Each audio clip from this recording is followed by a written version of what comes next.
사도행전 5장 12절로 16절입니다. 사도행전 5장 12절로 16절 교독해서 읽겠습니다. 사도들의 손을 통하여 민간의 표적과 기사가 많이 일어나매 믿는 사람이 다 마음을 같이하여 솔로몬 행각에 모이고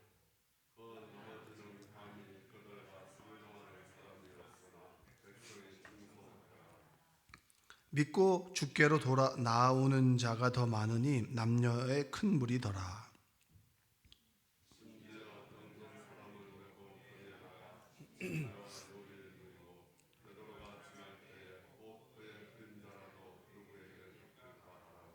함께 읽겠습니다. 예루살렘 부근의 수많은 사람들도 모여 병든 사람과 더러운 귀신에게 괴로움 받는 사람을 데리고 와서 다 나음을 얻으니라. 아멘. 오늘도 하나님의 은혜가 여러분의 삶 가운데 함께하기를 주님의 이름으로 축복합니다. 새벽에 나와서 기도하는 것이 힘든데 그래도 여러분 기도 생활 계속하시고 여러분의 간절한 기도 제목을 가지고 기도하실 때 하나님의 응답이, 하나님의 기적이 여러분의 삶 가운데 함께할 줄로 믿습니다. 자, 최근에 교회가 운영되는 모습과 함께 초대교회를 참 많이 비교하게 됩니다. 저도 이제 기획위원회를 해보면 장로님들하고 네 분하고 이렇게 권사님하고 제가 전교에서 이렇게 기획위원회를 해보면 참 안타까운 것이 있었습니다. 그건 뭐냐면 회의로 교회가 운영되는 거예요. 그러니까 자기의 견해로 교회가 운영되는 겁니다. 이게 굉장히 안타까운 거예요.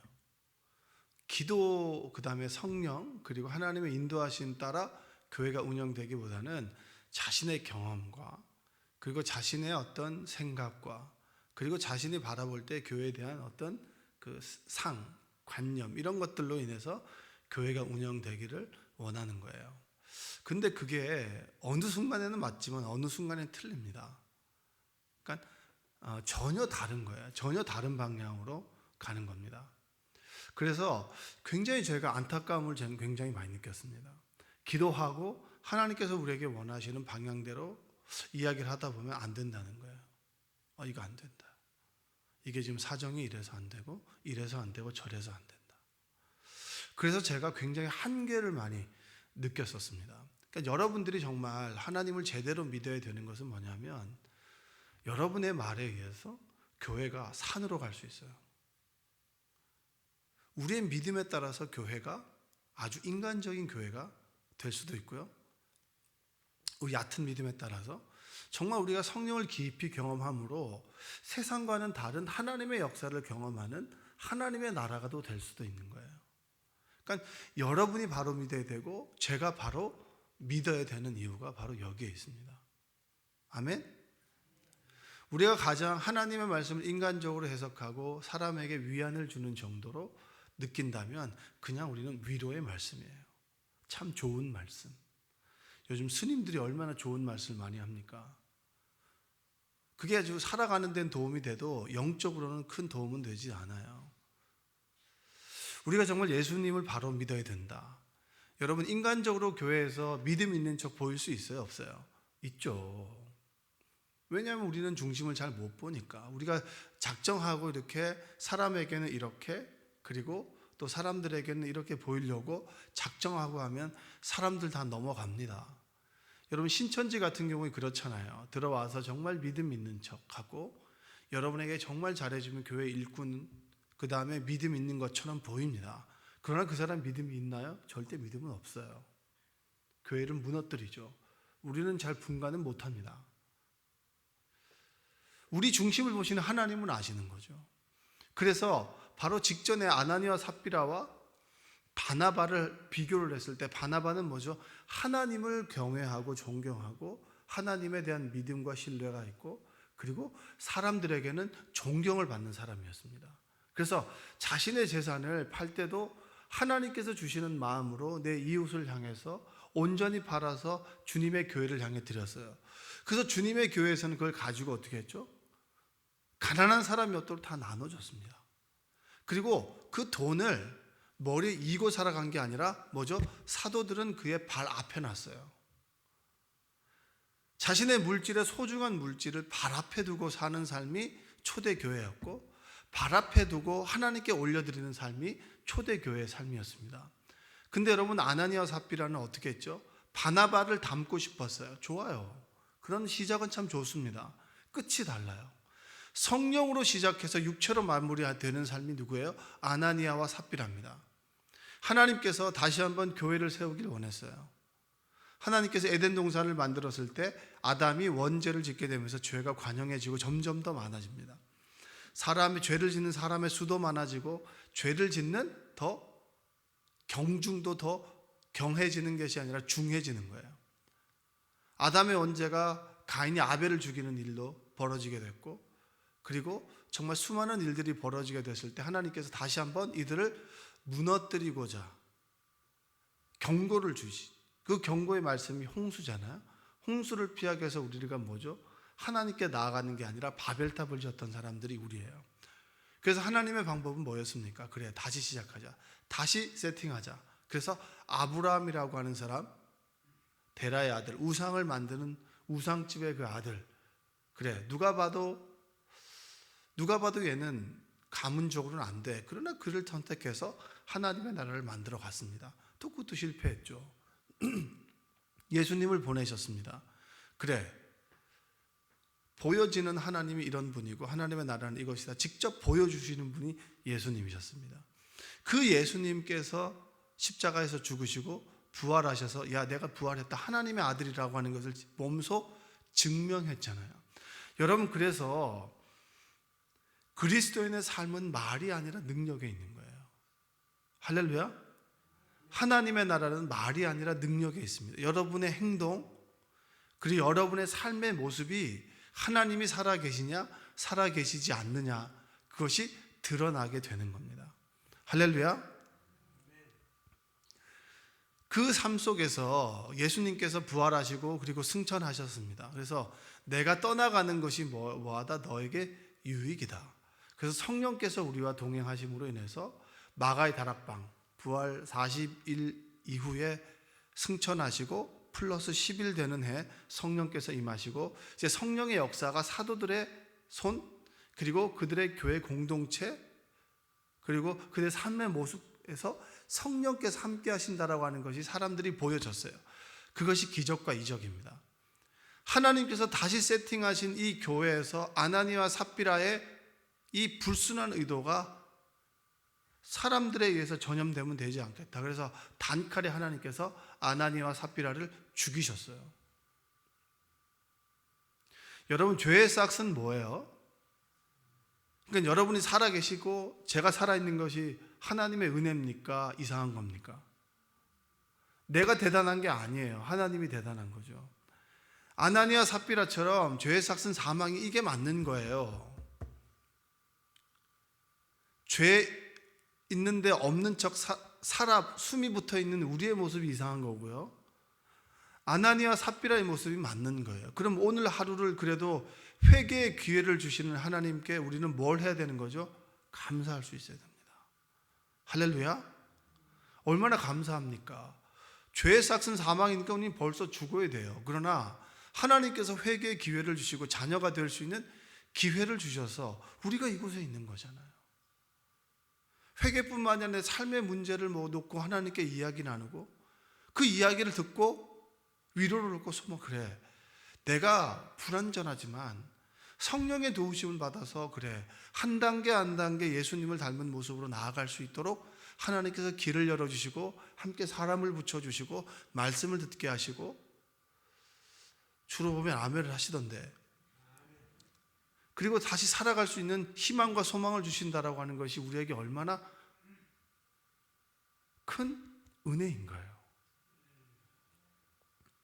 그 기적을 맛보고 난 다음에 교회 사람들도, 주변에 있는 사람들도 기적이 계속해서 나타나고, 속이려다가 아나니아 삽비라가 하나님 앞에서 다 알겠지라고 해서 속이다가 죽었다라고 하는 소식이 쫙 퍼지게 되면서 사람들이 뭘 갖게 될까요? 두려운 마음을 갖게 되는 거예요. 근데 그 두려운 마음이 영어 성경에 보면은 오라 그래서 그게 경외감이에요. 한번 읽어볼까요? 저기 12절 한번 읽어보겠습니다. 12절. 자, 시작. 사도들의 손을 통하여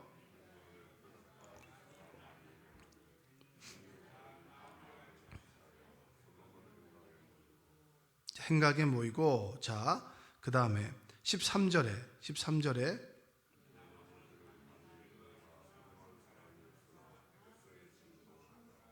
자, 여기 11절에 보면 온 교회와 이 일을 듣는 사람들이 다 크게 두려워하더라. 그 두려움 이후에 사도들의 손을 통해서 끊임없이 기적과 이사가 나타났을 때 이 사람들이 하나님의 살아계심을 사도들을 통해서 계속 보게 되니까 그들의 마음속에, 그들의 삶 속에 하나님이 살아계시다라고 하는 걸 인정하게 되니까 뭐가 생겨요? 믿음이 생겨나게 됩니다. 믿음이 생겨나게 되니까 딴 생각을 할 수 없어요. 그들이 한 마음이 되는 거예요. 하나님께서 원하시는 게 뭘까? 하나님께서 우리의 삶 속에 함께 하시니 내가 하나님을 믿는 믿음으로 살아가야 돼야지, 이런 믿음을 가지고 한 마음을 가서 모이기 시작하는 거예요. 나 어제 사실은 정말 두려워서 잠을 못 잤는데 갑자기 하나님께서 평안함을 주셨어. 근데 그 평안함이 내가 마인드 컨트롤과 달라. 그래, 좋은 생각해야지, 양 한 마리, 두 마리, 세 마리, 이게 아닌 거야. 이 차원이 아니라 무언가가 나에게 갑자기 평화로다, 하늘 위에서 내려오네, 그 평화가 우리에게 찾아오는 거예요. 근데 그 평화가 내가 이제까지 그냥 아무 생각이 없었을 때 누렸던 평화보다는 무언가가 나를 움직여. 내가 정말 기도하는데 갑자기 경제적인 문제가 해결이 됐어. 내가 정말 기도하는데 내 고통이, 내 병이 나았어 라고 하는 것들을 경험하게 되면서 이들이 모이기 시작하면서 하나님의 일을 이야기하게 된 거예요. 그게 바로 초대교회입니다. 똑같이 죄 있는 사람들이 모였지만 그들은 하나님의 기적을 경험했던 곳이에요. 여러분들이 무미건조한 신앙생활을 하고 있다면 하나님이 무미건조한 것이 아니라 내 삶이 무미건조한 것이고 내 믿음이 연약한 것이지 하나님의 문제는 절대 아닙니다. 믿는 공동체의 문제인 것이죠. 하나님의 문제는 절대 아닌 거예요. 여러분들이 지금도 살아계시고 역사하시며, 그리고 초대교회에 함께했던 그 기적의 역사가 여러분의 삶 가운데, 그리고 이곳에, 그리고 여러분의 육체, 마음에 함께하기를 주님의 이름으로 축복합니다. 13절에 보면 나머지는 감히 그들과 상종하는 사람이 없으나 백성이 칭송하더라. 여러분, 교회와, 제가 서두에 말씀드렸던 교회와 회사가 뭐가 다를까요? 정점에 누가 있느냐가 달라요. 목적이 다른 거예요. 정점에 그 회사를 운영하는 CEO가 있고 사장이 있으면 회사입니다. 그리고 그 교회에 그 정점에 목사가 있다, 그건 정말 회사예요. 그런데 가장 그 꼭대기 정점에 하나님이 계신다, 그 고백이 스스럼 없이 나온다 그러면 그건 뭐예요? 교회예요. 여러분, 기도 부탁을 저에게 많이 합니다. 뭐 청약이나 이런 것도 막 부탁을 합니다. 그래서 제가 이제 뭐 부동산에 대해서 너무 몰라서 부동산에 책을 한 권 봤어요. 우리 교인들이 이제 그런 거 부탁을 하시길래 도대체 뭐 어떻게 돌아가는지를 제가 좀 알아야 되잖아요. 그래서 제가 한 두세 권 정도 더 보면 여러분과 대화는 될 수 있을 것 같아요. 자, 제가 기도한다고 해서 그 기도가 응답이 됩니까? 어떻게 생각하세요? 목사님이 기도하면 목사님 영빨이 있으니까 이제 기도를 잘 들어주셔? 그건 여러분의 믿음이죠. 기도의 응답은 누구의 전적인 선택입니까? 하나님의 선택이죠. 하나님의 선택할 때 그냥 저는 매달리는 거예요. 여러분과 동일하게. 그러나 제가 믿는 믿음은 뭐냐? 하나님께서 교회에 목사를 보내주셨다면 그 기도를 저 잘 들어주시지 않을까라는 마음으로 그 믿음을 가지고 더 기도하는 거죠. 목사가 같이 여러분 10분 기도한다고 해서 목사의 기도는 더 잘 들어주고 여러분의 기도는 안 들어준다, 저는 그렇게 생각하지 않습니다. 그건 하나님의 전적인 은혜예요. 저에게 감사할 필요도 없는 거예요. 응답이 되었다고 해서. 전적으로 하나님의 은혜이기 때문에. 그런데 정말 중요한 것은 여기 오늘 12절에 보면 사도들의 손을 통하여 민간의 표적과 기사가 많이 일어나매. 저는 이 말씀을 굉장히 중요시하게 생각합니다. 회사의 정점에 사장이 있죠. 교회의 정점에는 하나님이 있습니다. 그 하나님이 이 교회를 이끌어가도록 주의 종을 세웠습니다. 하나님의 역사는 영적인 원리가 있는데요, 주의 종을 통해서 하나님의 역사가 많이 일어납니다. 성경이 그렇게 증언하는 거예요. 그것은 목사가 대단해서 그런 게 아니라 하나님이 대단해서 그런 거예요. 사도들을 통해서 기적이 일어났습니다. 손을 얹고 기도할 때 병자가 나왔어요.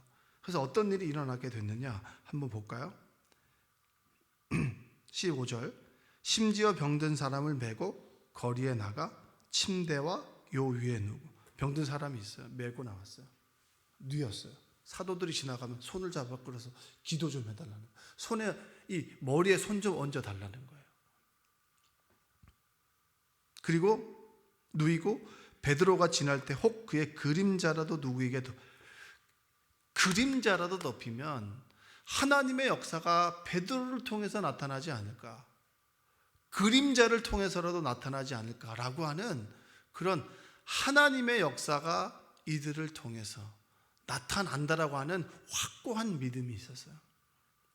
물론 이들은 무리겠죠. 인격적인 변화를 얘기하는 건 아니에요. 그만큼 초대교회는 하나님의 역사가 사도들의 손을 통해서, 베드로와 요한을 통해서, 하나님은 주님의 제자들을 통해서 나타나고 있었고 나타난다는 믿음이 있었습니다. 여러분들이 정말 기도해야 될 것은 뭔지 아십니까? 교회는요, 가장 먼저 하나님과 목회자가 통해야 되는 거예요. 늘 목회자가 무릎 꿇고 기도할 때 하나님의 음성을 듣고 분별하게 되고 하나님의 음성을 전할 수 있도록 여러분이 정말 주의 종을 위해서 날마다 기도해야 됩니다. 왜냐? 여러분, 마가의 다락방에서 과거의 구약에서는요, 하나님의 역사가 선지자들을 통해서 임했습니다. 그런데 예수님께서 오시고 난 다음부터는 뭐예요? 예수님을 통해서 하나님의 나라가 보여졌습니다. 예수님이 떠나시고 난 다음에 성령께서 각 사람에게 임하게 됐어요. 그렇다고 해서 각 사람이 목회자가 되는 건 아니에요. 그래서 사도들의 손을 통하여 민간의 표적이 나타난다. 하나님이 세우신 사람을 통해서 하나님의 역사가 흘러간다. 하나님이 세우신 사람이 잘나서가 아니라 하나님의 선택이기 때문에 사람들이 경외감, 두려움과 존경심을 가졌다는 거예요. 여기서 두려워하다라고 하는 게, 11절에 두려워하다라고 하는 게 바로 경외감입니다. 하나님에 대한 두려움, 그리고 그 두려움이 하나님이 선택한 사람들을 통해서 나타났을 때 그 사람에 대한 존경심, 그 사람의 인격과 그 사람이 그래서 그런 게 아니라 하나님을 닮아가고자 하는, 하나님이 선택한 사람이기에 그 사람을 존경한다. 여러분, 한국 교회가 무너지게 되면서, 그리고 어려움을 겪게 되면서 나타나는 가장 극명한 현상이 뭡니까? 성도와 목회자 간의 존경심이나 신뢰가 사라졌잖아요. 그래서 정말 하나님의 역사를 경험하는 교회는 이것이 서 있는 교회예요. 여러분의 입으로 목회자의 흠결을 듣게 되면 말하기보다 기도하는 여러분들 되시기를 원합니다. 사람들이 모여 있을 때 목회자에 대한 흠과 결을 이야기하기보다 그거를 가슴에 새기고 기도하는 여러분들 되시기 바랍니다. 부족하죠. 당연히 부족하죠. 그러나 그것을 품고 기도할 수 있는 여러분들 되시기 원해요. 왜냐? 하나님께서 택한 사람이기 때문에. 그를 통해서 하나님의 역사하시도록. 초대교회는 하나님과 이 목회자가 서로 정말 통한 관계였고요. 그리고 초대교회는 여기 우리가 앞에 부분에서 읽었던 부분이긴 한데 한번 우리가 읽어보면 사도행전 2장에 보면 하나님과 그 목회자가 사도들과 교회가 사도들과 성도가, 그리고 성도와 성도가, 그리고 교회가 세상과. 여러분, 교회가 움직여지는 원리는요, 하나님과 교회 목회자가 서로 통하는 겁니다. 그래서 늘 우리의 레이더는 하나님의 음성이 어디에 있을까? 목회자에게는 하나님께서 이 교회에 원하는 것이 뭘까? 하나님께서 이 성도들에게 원하는 것이 뭘까? 여러분, 정말 제가 기도하다 보면요, 저에게 전세를 부탁하는 분들, 집을 구해야 된다라고 하는 분들, 청약을 넣는다라고 하는 분들, 그런 기도를 들었다고 해서 기억하는 게 아니라 그게 정말 떠오를 때가 있어요. 하나님께서 계속 떠오를 때가 있어요. 입시를 위해서 기도한다. 집을 팔아야 됩니다. 승진의 문제입니다. 그 다음에 수술을 해야 됩니다. 라고 하는 것들이 정말 가슴으로 떠올릴 때가 많아요. 하나님께서 알려주시는 거죠. 주의 종을 통하여. 그것은 뭐냐면 하나님과 주의 종이 통한다. 그리고 성도와 주의 종이 통한다. 그래, 우리 목사님을 위해서 늘 기도해야지. 목사님을 섬겨야지. 그리고 주의 종은 뭐합니까? 양떼 형편을 부지런히 살피며 소떼에 늘 마음을 두는 거죠. 여러분, 죄송하지만 그렇지 않은 목사님들도 있죠. 서로 간에 통하지 않는 그런 목회자와 성도들의 관계가 있습니다. 그것이 당연한 것이 아니에요. 여러분들만은 그렇지 않았으면 좋겠어요. 늘 주의 종을 위해서 기도하고, 또 주의 종들은 늘 여러분들의 삶을 통해서 기도하지 않습니까? 그 기도를 통해서 우리는 뭘 경험해요? 사도들의 손을 통하여 표적과 기적이 나타난다. 병이 낫는 것보다 여러분 정말 위대한 건 뭔지 아세요? 생명나무 교회에 온 분들이 변하더라고요. 삶의 가치가 변하고 기준이 변하더라고요. 하나님의 말씀을 자신의 삶의 기준으로 삼는 사람들이 생겨나고 있어요. 내가 하나님 말씀대로 살겠습니다. 이제까지는 나의 유익을 위해서, 성공이라고 하는 목표를 위해 살았다면 이제는 하나님께서 주시는 사명 감당하며 살아가겠습니다 라고 하는 사람들이, 변화되는 사람들이 우리 교회는 많아요. 자신의 물질을 가지고 하나님, 우리 성도 중에 이런 분이 힘들어요, 좀 도와주세요 라고 하는 분들이 생기고요. 우리 신학생 중에 한 명한테 얘기를 했어요. 제가 지난주 토요일날 회의하면서, 교회 오면 우리 청년들이 이렇게 4층에 오면 이렇게 그 목회자들이 이제 밤을 새거나 이럴 때 즉석밥을 먹으려고 이렇게 좀 사놔요.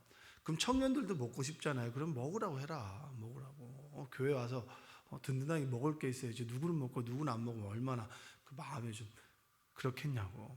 먹으라고. 그리고 난 다음에 꼭 가르쳐라. 응? 교회에서 먹었으면 누군가 먹고 싶은 사람이 있을 때, 자기 알바를 하거나 뭘 했을 때 그 먹은 걸 사서 다른 사람이 먹을 수 있도록 이렇게 드리는 삶이 좀 됐으면 좋겠다. 그것도 좀 가르쳤으면 좋겠다. 맨날 이제 교회 오면 치킨도 먹고 피자도 먹고 늘 목사님이 사주시니까 너무 좋다, 이게 아니라 자기가 알바를 하면 목사님 제도 밥 한번 사겠습니다 라고 하는 그런 사람들이 좀 있었으면 좋겠다라고 했더니 그걸 뽀로로 엄마한테 얘기했나 봐요. 그래서 엄마가 한 박스를 사준 거예요, 그 먹을 거를. 야, 네가 사야지 왜 그걸 엄마한테 사라 그러냐. 그러니까 어차피 엄마 돈이 내 돈 아니에요, 이러는 거예요. 근데 저는 그 마음이 좋더라고요. 그렇구나. 내가 늘 교회에서 이렇게 풍경에 먹고 있는데 나도 교회를 위해서 먹을 거라도 좀 하나 갖다 놓고 싶다. 그게 여러분 우리들의 관계 아닌가요? 목회자와 성도, 성도와 성도 간의 관계 아니겠습니까? 우리 교회는 그런 분들이 참 많아요. 몸으로 헌신하고 물질로 헌신하는 분들이 많아서 전 너무 행복합니다. 조금이라도 좋은 게 생기면 목회자에게 드리려고 하고요. 또 목사님들은 또 성도들에게 드리려고 하고요. 전 너무 행복해요. 그 속에 하나님의 나라가 임하고 하나님의 마음이 임하는 거 아니겠습니까? 성도와 성도 간에 서로 이렇게 도움을 주고 도움을 받고, 때로 나도 형편이 되면 도와줘야지. 저분이 아프면 정말 눈물로 기도하는 사람들이 많고요. 그리고 힘들고 어려우면 불러다가 밥 사주는 분들도 많아요. 얼마나 좋은지 몰라요. 근데 그런 모습이 뭐죠? 사람들에게 비춰지는 거예요. 비춰지는 거예요. 좋은 교회니까 제가 우리 교회 영상 한번 들어보라고 그렇게 권면하기도 하고, 그리고 사람들에게 예수님을 믿어야 된다고 그렇게 얘기하는 것이 주저하지 않아요. 왜냐하면 제가 예수님을 믿는 게 좋거든요. 두렵고 힘들어하는 사람들 속에서 예수님이 그 안에 들어가면 두려움이 사라지고 기쁨과 감사, 평안이 생겨나죠. 삶의 목표가 바뀌어요. 기준이 바뀌어요. 하나님을 경험하게 되면서 사람들의 변화는 목회자에 대한 존경심을 갖게 돼요. 그 사람이 잘나서가 아니라 하나님께서 그 마음을 주셨기 때문입니다. 저는 정말 교회의 중요한 원리 중에 하나가 뭐냐? 사도들을 통해서 표적과 기적이 나타난다. 저 어릴 때만 해도 저희 어머니는 늘 주의 종을 위해서 기도했습니다. 왜 저렇게 기도하시나? 그 질문을 갖기 전에 그것이 당연하다고 저는 배웠어요. 그래서 저도 주의 종에게 뭔가를 대접할 때 그걸 참 좋아합니다. 왜냐? 저도 목사이지만 하나님께서 세우신 사람들을 대접하는 거, 그들을 놓고 기도하는 걸 참 좋아합니다. 여러분들이 정말 주의 종을 위해서 날마다 기도해 주십시오. 담임 목사님을 위해서 건강을 위해서 기도해 주시고 부교역자들을 위해서 기도해 주십시오. 그래서 하나님의 은혜가 충만한 목사님들이 여러분의 삶을 늘 축복하도록, 늘 기도하도록, 늘 주의 종을 섬기고 사랑해 주십시오. 그래야 교회가 주의 종을 통해서 이적과 기적이 나타나게 됩니다. 사람들이 다른 교회 얘기하면서 목회자를 욕한다면 여러분 죄송하지만 그냥 얼마나 힘들면 그렇겠어요 라고 하면서 그 자리를 좀 피하십시오. 좋은 부분이 있다면 조금 부족한 목사님도 계시지 않겠습니까? 그렇다면 여러분의 영이 무너지지 않도록, 죄를 짓지 않도록 그 자리를 피하는 게 더 지혜롭지 않겠습니까? 그리고 여러분의 주의 종을 위해서 기도하십시오. 저는 기도할 때마다 여러분의 가정 속에 기도 제목이 하나씩 일어날 때마다 너무 기뻐요. 어느 아이는 계속 기도하다 보니까 걔가 우리 아들 같고 딸 같아요. 그리고 전세를 얻지 못하는 집사님이 전세를 얻었어요. 늘 기도했거든요. 근데 우리 집 전세를 얻은 것처럼 기쁘더라고요. 그게 하나님께 주신 마음 아니겠습니까? 그게 여러분에게도 있는 거 아닌가요? 저에게도 있고. 그런 교회는 여러분 하나님께서 역사하실 수밖에 없어요. 여러분, 이 시대의 사람들이 교회를 욕하고 그리고 욕해도 그건 중요하지 않아요. 지금 내가 속한 교회에서 목회자와 하나님이, 그리고 목회자와 내가, 그리고 나와 내 옆에 있는 성도와 우리 교회가 세상 속에 어떻게 통하고 있는가? 하나님의 성령이 어떻게 흘러가고 있는가? 나는 혹시 내가 내 삶에 기쁨이 없고 감사가 없고 찬양이 없지 않을까? 저는 여러분 제가 하나님을 늘 떠날 수 있는 늘 부족한 사람이기 때문에 하나님께서 저를 이곳에 세워놨다고 믿는 사람이에요. 그러니까 얼마나 하나님께 제가 감사하겠어요. 여러분들도 마찬가지예요. 왜 여러분이 새벽 기도를 나올 수밖에 없을까요? 물론 여러 가지 상황이 있을 수 있겠지고 습관이 될 수 있겠지만 새벽 기도를 나오지 않으면 저만큼 세상으로 갈 수밖에 없는 사람이기 때문에 이 자리에 불러놓지 않았을까요? 그게 얼마나 감사해요. 여러분 정말 이 시대의 교회가, 그리고 여러분이 섬기는 교회가, 이 생명나무 교회가 초대교회처럼 사도들을 통해서 기적과 이적이 일어나고 그 이적과 이적을 경험하면서 목회자는 경외감을 갖고 존경심을 갖고 성도가 성도 사랑하고 섬기고 기도하고 아껴주고, 또 이 교회가 세상을 섬기고 사랑할 때 세상이 교회를 바라보면서 내가 이렇게 살면 안 되겠다, 예수님을 믿어야겠다 라고 하는 고백이 우리 가운데, 우리 주변에 있는 사람들 가운데, 그래서 믿는 사람들이 하나씩 더해진 은혜가 있기를 주님의 이름으로 축원드립니다. 기도하겠습니다. 사랑과 은혜가 풍성하신 아버지 하나님 감사합니다. 목회자에 대한 존경과 그리고 목회자에 대한 신뢰가 무너져 버리고 있습니다. 그것은 성도들의 잘못 이전에 목회자의 스스로의 잘못이 크지만 그럼에도 불구하고 하나님 기도합니다. 교회를 세워 주시옵소서. 주의 종들을 세워 주셔서 하나님의 역사가 주의 종을 통해서 성도들의 가정과 삶 속에 나타날 수 있도록, 그래서 성도들 간에 또 목회자 간에 또 세상과 교회 간에 하나님의 역사가 흘러가는 통로가 우리가 될 수 있도록 주여 인도하여 주옵소서. 주의 종을 위해서 날마다 기도하는 성도들이 되길 원합니다. 정말 주의 종을 섬기는 교회가 될 수 있도록 주님 인도하여 주시고, 목회자들은 늘 양떼 형편을 부지런히 살피고 소떼에게 마음을 드리는, 성도들에게 마음과 모든 것을 드리는 그런 목회자가 되게 하여 주옵소서. 오늘도 삶의 문제를 가지고, 그리고 육체적인 질병을 가지고, 경제적인 어려움을 가지고 나왔습니까? 이 예배 가운데 치유와 회복이 있게 하여 주시옵소서. 예수님의 이름으로 기도합니다. 아멘.